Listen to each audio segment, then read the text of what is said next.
Hey guys, James here, how you doing? Today I'm responding to Happy Cabby on the Healthy channel. Now Cabby, I've had some very strong disagreements with you in the past and even quite recently, but I am genuinely concerned about you. I see that you put the comments on approval only on that video, so instead I'm doing a video response. Even if you don't listen, hopefully this will help at least some of your followers. In this video I'll be critiquing your technique, your routine, and offering some constructive advice which will actually work. And this may well be the first in a series of fitness videos that I do. Now, since I've started getting back into fitness, which has been about 2 months now, I've managed to lose 14 pounds. I've also managed to gain 1.5 inches to my biceps and make improvements to all of my lifts and cardiovascular fitness. So what I'm doing is actually working, and if you follow this advice I can guarantee that you're going to see improvements as well. First off, your 40-day fast thing is retarded. Really, really retarded. Losing weight that fast isn't good for you, and all that's going to happen is your body's going to start breaking down muscle as well as fat, which I'm sure you don't want. If you're looking to gain muscle mass and lose fat, then this is the sort of diet you should be looking for. You want about 1 gram of protein per pound of lean muscle mass and 15 calories per pound as well, depending on how active your lifestyle is.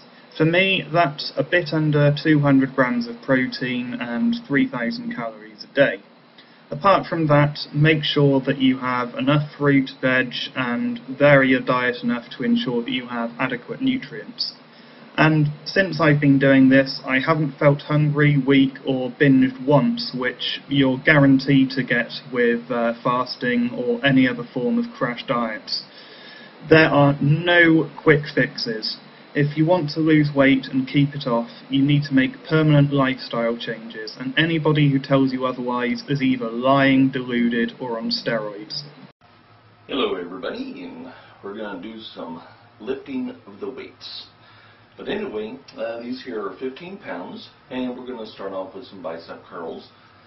1, 2, 3, 4, 5, 6, 7, 8, 9, 10, 11, 12, 13, 14, 15, 16, 17, 18, 19, 20.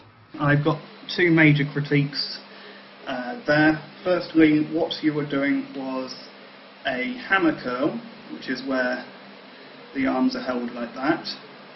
And that's not a bicep curl. The bicep curl, standard bicep curl, is with the hands held this way.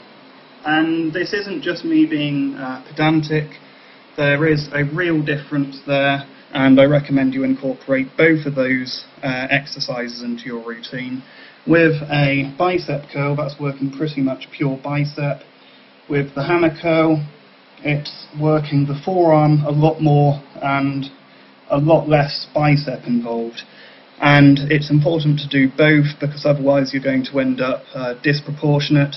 You'll either end up with massive biceps and skinny forearms, or you'll end up looking like Popeye, which is not what you want. The other critique I have is that you were counting 1, 2, 3, 4. That's not 4 reps, that is 2 reps. If you must do them alternately, that is 1. Personally, I prefer to do them this way round, so doing both together rather than alternately, but that's just a personal preference of mine. And finally, I couldn't really see from the video, from the front profile, but something you do have to watch out for is that the elbow stays exactly where it is. Again, I couldn't see how good your form was, but your elbow should have virtually no movement in it at all while you're lifting. If you find that you're doing this or this, then that's not a bicep curl. You're ending up using your chest or your shoulder rather than the bicep there, which isn't good, and bad form leads to you being more likely to injure yourself, and it's not working the muscles which you're trying to actually. Now obviously, if you're just starting out with hand weights, you don't want to go for the big 15 pounds because otherwise you'll overdo your muscles. Okay, so it's a really important question: how much weight should you lift? Simple answer, it's all down to the individual. Some people would barely be able to do 5, other people would be able to do 40 straight away with no problem whatsoever. Basically though, if you're able to go 98, 99, 100, then that's nowhere near enough weight. If on the other hand you can't get it past there and you have to cheat like that to get it up, that's way too much. And what I did there, I was using my shoulder and my chest, I was using my back, I was using my legs, and basically everything except for the muscle which I was actually trying to work. Ideally, you want as much weight as you possibly can while still managing to maintain proper form. And by the end of the set, you want to have it so that you're really struggling to finish. And if you've got exactly the right amount, Jessica Alba could walk into the room and say, if you do one more, I'll have sex with you, and you physically can't do it. Do that, and that's absolutely perfect. And the other thing is that there is no such thing as a toning exercise. All a muscle appearing toned is there being less fat around it, so it looks more defined. And unfortunately, doing 1,000 of these isn't going to make my arm appear toned. You have no control over where the fat's burnt from. It just uses your general fat supplies, and your body will redistribute the fat however the hell it feels like, no consideration of what the brain wants. And it really is as simple as that. If you want to gain muscle mass, you do heavy weights. If you want to lose body fat, you go and do cardio. It would be more effective, supposing you wanted to do an hour of exercise a day. If you wanted to achieve both, it would be more effective to do half an hour of weight training followed by half an hour of cardio than trying to do an hour of both at the same time. Now, muscle mass is important for weight loss as well. The more muscle mass you have on your body, the quicker your body's going to burn through calories even while you're sat there doing nothing. But nevertheless, then we're going to bring them up over here. We're going to do overhead. So we're going to, and you also want to make sure you keep your back straight as possible while doing this. So, 1, 2, 3. The only real criticism I have there is that you're doing it way too fast. When you're starting off especially, you want to make sure you do it nice and slowly to make sure you get the technique perfect. You are doing it this way, and there's not really anything wrong with that, I don't think. But personally, I prefer to do it this way. It just feels that bit more comfortable. Also, I like to do it sat down. Then I can watch YouTube or some other videos and train at the same time. So killing 2 birds with 1 stone. One thing to watch out for, though, when you are doing it sat down, is that your back isn't against the back of the chair. You're just doing it like that. Two reasons for that. Firstly, if you're sat against the chair, your tendency will be to slouch, and then you're no longer doing a shoulder press. You're then doing an inclined bench press, which is much easier and uses different muscles. If you're sat straight up, it's a lot harder and it works the shoulders that much more. Also, if you're slouching against a chair like that, that's going to be particularly bad on your back, especially if you're starting to use heavier weights. There we go. You can also do some tricep curves. You can do these. 1, 2, 3, 4. Okay, so again, you were counting wrong. You were going like 1, 2, 3, 4, and this is very, very important. If you're doing a routine which says do 10 of them, you're only doing 5 there. You're only doing half of the exercise you think you're doing. The other thing there is that your technique was absolutely terrible on that exercise. You're doing this, which, you know, if your shoulder is doing that a lot, you know, that's far more of a shoulder exercise than a tricep exercise you're doing there. And there's plenty of other exercises which use your shoulders and your triceps. If you want to isolate the tricep muscle, there's lots of other ways you can do it. You can do it with 2 weights at once, like that. You just need to hold them like that, and just down, up. I find it better to use a heavier weight and just use one and do it like that. You can also do one at a time this way. Lots of different tricep exercises you can do. So here's another one, a simple tricep dip. So you just down, up.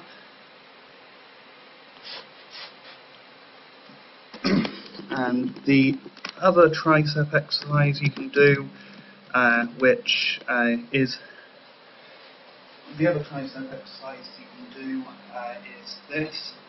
You need to be quite strong for this one though, and once you lose a bit of weight or you've trained your triceps more, you shouldn't have too much trouble with this. So legs off the floor, down, no, 1, 2,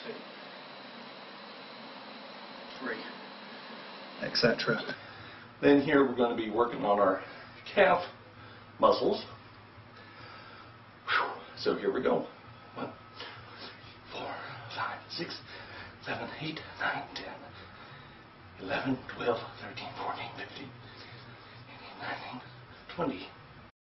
I cut out the squats from your routine, from the video, because they seem to be alright. I couldn't tell if you were going quite low enough because of the angle. The important thing is to remember that you want your knees to go all the way down to a right angle when you do them every single time. It's far better to do 10 exercise. It's far better to do 10 properly than to do 20 incorrectly, but they did seem okay. Calf raises, however, you were doing them way too fast. You were just, you want to do them nice and slowly.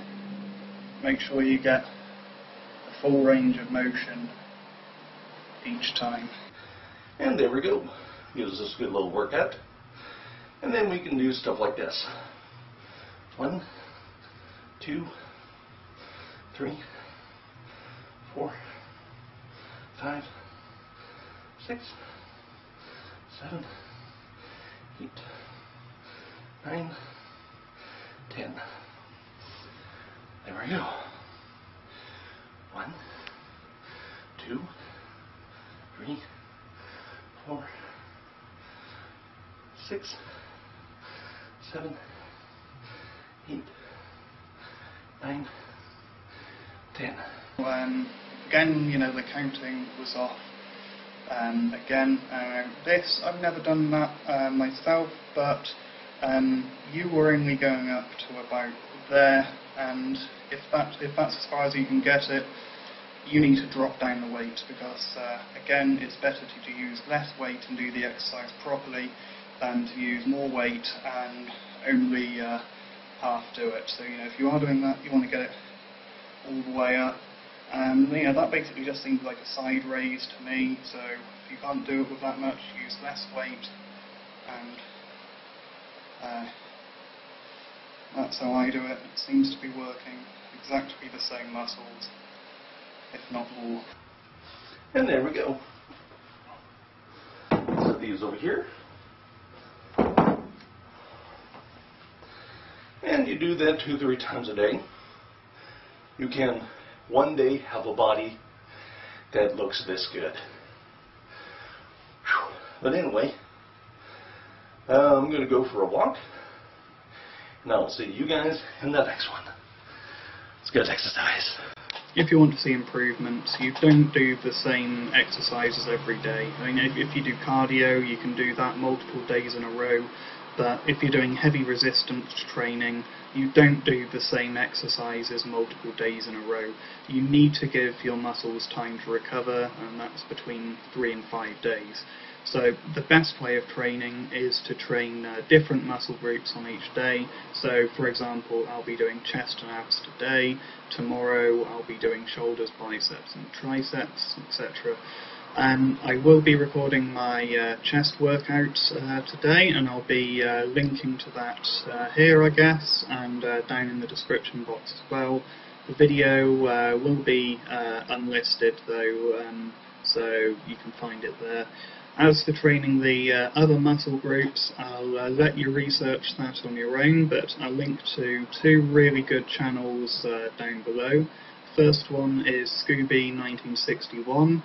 He's a guy in his 50s who's got the body of some 20-year-old drill instructor, and he takes a very, very no-nonsense approach to bodybuilding. He really, really knows his shit. The other guy I'm going to link to is Ian McCarthy, and he takes a very academic approach to the subject. But anyway, follow the advice which I've given in this video, and you will see results pretty much guaranteed. If you think you might be overdoing it, then it's probably a good idea to consult with your doctor. But in short, high protein, low calories, fruit and veg every day. Lift as much as you can with good form, and train different muscle groups on different days. Do cardio, and that's it. If you can do those things and do it well, then you're pretty much guaranteed to see results. Anyway, that's it from me for now. Until next time, comment, rate, subscribe, and I'll see you soon. Bye.